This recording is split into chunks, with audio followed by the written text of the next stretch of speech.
അപ്പോൾ ഇത്രക്കും മാരകമായ ഒരു സമൂഹത്തിന് ഇത്രക്കും മാരകമായ ഒരു എഫക്റ്റ് വരുത്തുന്ന സാധനങ്ങളാണ് മദ്യമായാലും മയക്കുമരുന്നായാലും. ശരിക്കും മദ്യത്തേക്കാൾ കൂടുതൽ ഉപദ്രവകരമായ രീതിയിലുള്ള ഒരു സഞ്ചാരമല്ലേ ഇപ്പോഴത്തെ അതായത് പുതിയ കാലഘട്ടത്തിലുള്ള പിള്ളേർക്ക് ഈ ഒരു MDMA കഴിക്കുന്നത് കൊണ്ട് വന്നു ചേരുന്നത്. മുൻപേക്ക് മദ്യപിക്കുക എന്ന് പറഞ്ഞൊരു 4 മണിക്കൂറോ 2 മണിക്കൂറോ 1.5 മണിക്കൂറോ 3 മണിക്കൂറോ ആണ്. ഈ MDMA കഴിച്ചിട്ടുണ്ടെങ്കിൽ 24 hours ആണ് ഇതിൻ്റെ ഊർജ്ജം അല്ലേ? തീർച്ചയായിട്ടും. അപ്പം അത് ശരിക്കും 24 hours കൂടുതലും ഉണ്ടാവാം, കൂടുതലും വരെ നിൽക്കാം പലർക്കും. അത് വ്യത്യസ്തമായിട്ട് നിൽക്കും ഓരോരുത്തരുടെ ശാരീരിക സ്ഥിതി അനുസരിച്ച്. ശരീരത്തിലെ എനർജി എക്സ്ട്രാ വർദ്ധിപ്പിക്കുന്ന ഒരു ഐറ്റമാണോ MDMA? അതായത് ഏത് ലഹരി ഉപയോഗത്തിലും സംഭവിക്കുന്നത് ഡോപ്പമിൻ്റെ ഉൽപ്പാദനം കൂടുക എന്നുള്ളതാണ് ശരീരത്തിൽ. നമുക്ക് ഡോപ്പമിൻ പലതരത്തിലും നമുക്ക് നമ്മുടെ ക്രിയേറ്റിവിറ്റിയുടെ ഭാഗമായിട്ട് നമുക്ക് കിട്ടുന്നുണ്ട്. ആ എക്സ്ട്രാ ഡോപ്പമിൻ എന്നുള്ള സന്തോഷം ഉണ്ടാക്കുന്ന ഹോർമോൺ കൂടുതലായിട്ട് ഉണ്ടാക്കുക എന്നുള്ള, അതിലൂടെ ആനന്ദിക്കുക എന്നുള്ള ഒരു സിസ്റ്റമാണ് ഈ ഇത്തരം ഉപയോഗത്തിലോട്ട് മനുഷ്യനെ എത്തിക്കുന്നത്. ശരിക്കും MDMAയുടെ ആരംഭകാലം മുതൽ തന്നെ ഒത്തിരി സ്റ്റോറികൾ, കഥകൾ പറഞ്ഞു കേട്ടിട്ടുണ്ട്. ഈ MDMAയുടെ ആരംഭം എന്തിനു വേണ്ടിയായിരുന്നു? അത് ഞാൻ മനസ്സിലാക്കിയത്, അതായത് എൻ്റെ വായിച്ചറിവും എല്ലാ കേട്ടറിവും അനുസരിച്ച് ഇത് മറ്റേ ഡിപ്രഷൻ ആയ രോഗികളായ ആളുകളെ അവരുടെ നിത്യമായിട്ട് ഇങ്ങനെ ഡിപ്രഷനിലോട്ട് പോകുന്ന ഒരു അവസ്ഥയിലോട്ട് അതിൽ നിന്ന് മാറ്റിയെടുക്കാൻ വേണ്ടി, ആത്മഹത്യയിലേക്ക് പോകുന്ന അല്ലെങ്കിൽ അങ്ങനെയുള്ള ആളുകളെ അതിൽ നിന്ന് മാറ്റിയെടുക്കാൻ വേണ്ടി ഉപയോഗപ്പെടുത്താം എന്നുള്ള ഇതിനകത്താണ് ഇതിൻ്റെ ഒരു ആരംഭം തുടങ്ങുന്നത്. പിന്നീട് അത് നമ്മുടെ രാജ്യങ്ങൾ തമ്മിലുള്ള യുദ്ധത്തിൽ നമ്മുടെ ഭടന്മാർക്ക് അവർക്ക് എനർജറ്റിക്കായിട്ട് നിന്ന് വളരെ നേരം യുദ്ധം ചെയ്യാനായിട്ട്, ഭയപ്പെടാതെ അല്ലെങ്കിൽ അങ്ങനെ അതിനെ നേരിടാനായിട്ട് ഊർജ്ജത്തോടെ നിലകൊള്ളാനായിട്ടുള്ള ഒരു വസ്തുവായിട്ട് ഉപയോഗപ്പെടുത്തുകയും ഇത് യുദ്ധമുന്നണിയിലുള്ള ആളുകൾ അല്ലെങ്കിൽ രാജ്യത്തിലുള്ള ആളുകൾ പല രാജ്യങ്ങളിലും ഉണ്ടായിട്ടുള്ളതല്ലേ? ഇന്ത്യയിൽ മാത്രമായിരിക്കില്ലല്ലോ. ഇന്ത്യയിലല്ല, ഇത് വിദേശത്താണ് ഇതിന്റെ വിദേശത്താണ്, ഇന്ത്യയിലല്ല. അപ്പം അങ്ങനെയുള്ള ഒരു ഇതിലൂടെയാണ് ഈ രാസലഹരി വ്യാപകമാവുന്നത്. പിന്നെ ഇത് വ്യാപകമായിട്ട് ഈ ആളുകളെ ആനന്ദത്തിന് വേണ്ടി ആറാടിക്കാൻ വേണ്ടിയുള്ള ഒരു വസ്തുവായിട്ട് മാറ്റി തീർക്കുകയും, അങ്ങനെ മാറ്റി തീർന്നുകൊണ്ട് ചെറുപ്പക്കാരെ അടക്കം ആകർഷിച്ചുകൊണ്ട് ഇതിൻ്റെ വിൽപ്പനയിൽ കൊണ്ടുവരിക എന്നുള്ളതാണ്. വിൽപ്പനയിൽ കൊണ്ടുവന്നു കഴിഞ്ഞാൽ എന്താ സംഭവിക്കുന്നത് വെച്ചാൽ ഈ പറഞ്ഞ മാഫിയകൾക്ക് ഇതിലൂടെ സമ്പത്ത് നേടാനായിട്ടും അവരുടെ സമ്പത്ത് നിലനിർത്താനായിട്ടും അവരുടെ ആ ഒരു എന്താ പറയുക അവരുടെ ആ ഒരു മേധാവിത്വം എപ്പോഴും നിലനിർത്താനായിട്ട് പറ്റും. അതിലൂടെ സമൂഹം നശിക്കും എന്നുള്ളത് അവർക്കൊന്നും കണക്കിലെടുക്കേണ്ട കാര്യമില്ല. അത്തരത്തിൽ സാമൂഹ്യമായിട്ട് ഏറ്റവും തിന്മ നൽകുന്ന ഒരു കാര്യമാണ്. അതുകൊണ്ട് തന്നെ ഇത് ഏത് തരത്തിലും അവസാനിപ്പിക്കേണ്ട ഒരു കാര്യമാണ്. അപ്പം അങ്ങനെയുള്ള ഒരു ഇത് വരുമ്പോൾ ഇതിനകത്ത് പല ഘടകങ്ങളും ഇപ്പോൾ വരുന്നുണ്ട്. ഇപ്പോൾ താങ്കൾ ചോദിച്ച സ്ഥിതിക്ക് പല ഘടകങ്ങളും ഇതിനടുത്ത് വരുന്നുണ്ട്. ആധുനിക സമൂഹത്തിൽ ഒരുപാട് AI യുഗത്തിലോട്ട് എത്തി നിൽക്കുന്ന ഒരു സമൂഹമാണ് നമ്മുടേതെന്നാണ് നമ്മൾ പറയുന്നത്.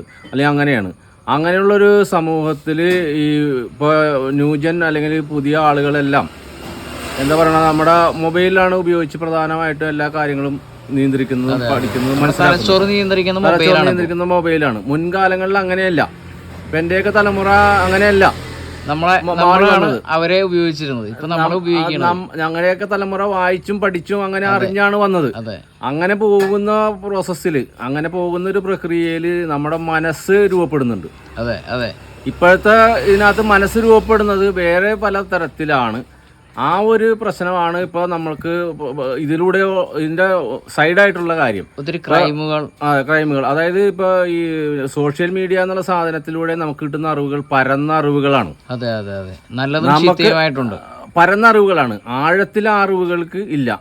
മറ്റേ പുസ്തകം ഒരെണ്ണം വായിച്ചു കഴിഞ്ഞാൽ നമുക്ക് ആഴത്തിലോട്ടുള്ള അറിവിലോട്ട് എത്താൻ പറ്റും. അതാണ് പുസ്തകങ്ങളെ ഏറ്റവും നല്ല സുഹൃത്തുക്കളാണ്. സോഷ്യൽ മീഡിയയിലൂടെയുള്ള അറിവുകൾ ഒരിക്കലും അവസാനിക്കുന്നുമില്ല, അതിൽ ആഴത്തിലുള്ള അറിവുകൾ ലഭിക്കുന്നുമില്ല എന്നുള്ള കാര്യമാണ് പറഞ്ഞത്. അതെ, ആ ആഴത്തിലുള്ള അറിവില്ലാത്തതിന്റെ പേരിൽ തന്നെ, പരന്ന അറിവുകൾ കിട്ടുന്നതിന്റെ പേരിൽ തന്നെ ഈ ചെറുപ്പത്തിന്റെ ആ ഒരു ചോരത്തളപ്പും എല്ലാം കൂടി വെച്ചുകൊണ്ട് ഇവർ പല ആപത്തിലും വന്ന് ചാടുകയാണ്. ഇവരെ ആർക്കും നിയന്ത്രിക്കാൻ പറ്റാത്ത ഒരു അവസ്ഥയിലോട്ട് വരെയാണ്. മയക്കുമരുന്നായാലും ആദ്യം തന്നെ വെറുതെ ഉപയോഗിച്ചോളാൻ പറഞ്ഞിട്ടാണ് കൊടുക്കുന്നത്.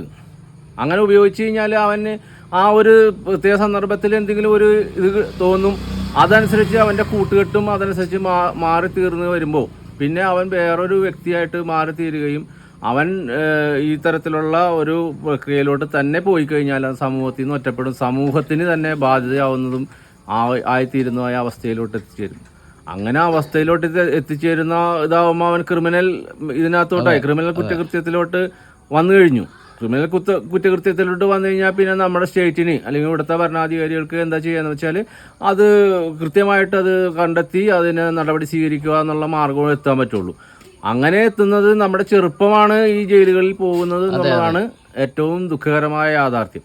അപ്പൊ ഇതിനെ നമ്മൾ അഡ്രസ്സ് ചെയ്യുക എന്നുള്ളത് വളരെ എല്ലാവരുടെയും ക്ഷമാപൂർവമായ അല്ലെങ്കിൽ ഏകോപിപ്പിച്ചുള്ള എല്ലാവരുടെയും കൂടി യോജിച്ചുള്ള, ഇത് ഏതെങ്കിലും തരത്തിൽ ഒരു വിഭാഗത്തിനെ മാത്രം ബാധിക്കുന്ന ഒരു പ്രശ്നം അല്ല എന്ന് കണ്ടുകൊണ്ട് എല്ലാവരെയും നമ്മുടെ സമൂഹത്തിനെ മൊത്തം മോചിപ്പിക്കുക എന്നുള്ള അർത്ഥത്തിൽ വരുമ്പോൾ ആ തരത്തിൽ എല്ലാവരുടെയും ഒരു സഹായവും സഹകരണവും ഈ പ്രശ്നത്തിൽ ഉണ്ടാവേണ്ടതാണ്. ഇപ്പോൾ ഒരു നമ്മുടെ സമൂഹത്തിൽ ഒരു കുട്ടി ഇതിനകത്ത് പെട്ട് കഴിഞ്ഞാൽ അത് നമ്മുടെ കുട്ടിയാണെന്ന് നമുക്ക് തോന്നത്തക്ക രീതിയിൽ ഉള്ളത്, അല്ലെങ്കിൽ അല്ലാതെ അപ്പുറത്തെ വീട്ടിലാണ് വേറെ തരത്തിലല്ല. എല്ലാ കുട്ടികളും ഒരു സ്കൂളിൽ പഠിക്കുന്ന എല്ലാ കുട്ടികളും നമ്മുടെ കുട്ടികളാണ് എന്ന് ഒരാളെന്ന് വെച്ച് കഴിഞ്ഞാൽ ഒരു സമൂഹം നശിഞ്ഞു എന്ന് മനസ്സിലാക്കിയിട്ട് വേണം മുൻപോട്ട് പോകാൻ. അതെ അതെ അതെ അതെ അതെ അതെ നമ്മള് ഇത് പറയുമ്പോ ഒരു കാര്യം മനഃശാസ്ത്ര ഇതിനകത്ത് പറയുമ്പോ പറയുന്നതെന്ന് വെച്ചാല് ഒരു കൊലപാതകം ഇവിടെ നടന്നു കഴിഞ്ഞാൽ ആ കൊലപാതകത്തിൽ നമുക്കും ഒരു പങ്കില്ലേ എന്ന് നമുക്ക് തീർച്ചയായിട്ടും ഒരു എന്നിട്ട് പറഞ്ഞ അബോധമായിട്ട് നമുക്കൊരു ധാരണ വരും സ്വാഭാവികമായിട്ടും വരും. ഒരു നല്ലൊരു രീതിയിൽ പോകുന്ന ഒരു മനുഷ്യനെ സംബന്ധിച്ച്, നന്മ കാണുന്ന ഒരു മനുഷ്യനെ സംബന്ധിച്ച് അങ്ങനെ വരും എന്ന് പറഞ്ഞ പോലെ ഈ ഒരു കാര്യം ഇത് കണ്ടു കഴിഞ്ഞാൽ ഇത് നമ്മളെല്ലാം ബാധിക്കുന്നതാണ്. അതുകൊണ്ട് ഇതിന് നമ്മൾ ഇത് ഹൈഡ് ചെയ്യാൻ പറ്റില്ല, ഹൈഡ് ചെയ്യാൻ പാടില്ല. പ്രധാനമായിട്ടും ഇത് ഹൈഡ് ചെയ്യപ്പെടുന്ന കാര്യങ്ങളും ഉണ്ട്. അതെ, ഇപ്പൊ വീടുകളിൽ ഇപ്പൊ പല ഉപയോഗങ്ങളും ചെറിയ ഉപയോഗങ്ങൾ കണ്ടു കഴിഞ്ഞാൽ തന്നെ ഇത് ഹൈഡ് ചെയ്യാനായിട്ട് ഇവരെ വളർത്തുന്ന മാതാപിതാക്കള് അവര് ആ തരത്തിലുള്ള സമീപനമാണ് സ്വീകരിക്കാറുള്ളത്. കാരണം അവർക്ക് അതിനെ കുറിച്ചുള്ള കൃത്യമായ അവബോധമില്ലായ്മ ഒരു പ്രശ്നമാണ്. ഇപ്പൊ പ്രധാനമായിട്ടും അമ്മമാര് എന്നുള്ള ആളുകൾ അവരുടെ കുട്ടിയെ സംബന്ധിച്ച് എന്തെങ്കിലും ഒരു ന്യൂനത അല്ലെങ്കിൽ ഒരു ഡ്രോബാക്സ് വന്നു കഴിഞ്ഞാൽ അത് പുറത്തോട്ട് പറഞ്ഞു കഴിഞ്ഞാൽ ഇനി അത് വേറെ പ്രശ്നമാവോ അങ്ങനെ പലതരത്തിലും വിചാരിച്ചിട്ട് കുട്ടീനെ ഭാവിനെ ഇനി ബാധിക്കോ അങ്ങനെ പലതരത്തിലും വിചാരിച്ചിട്ട് അവരുടെ ആ ഇത് വെച്ചുകൊണ്ട് ഇത് ഹൈഡ് ചെയ്യുക, മറച്ചു വെക്കുക എന്നുള്ള മറച്ചു വയ്ക്കലാണ് ഏറ്റവും വലിയ അപകടത്തിലോട്ട് ആ കുട്ടിയെ എത്തിക്കുന്നത്.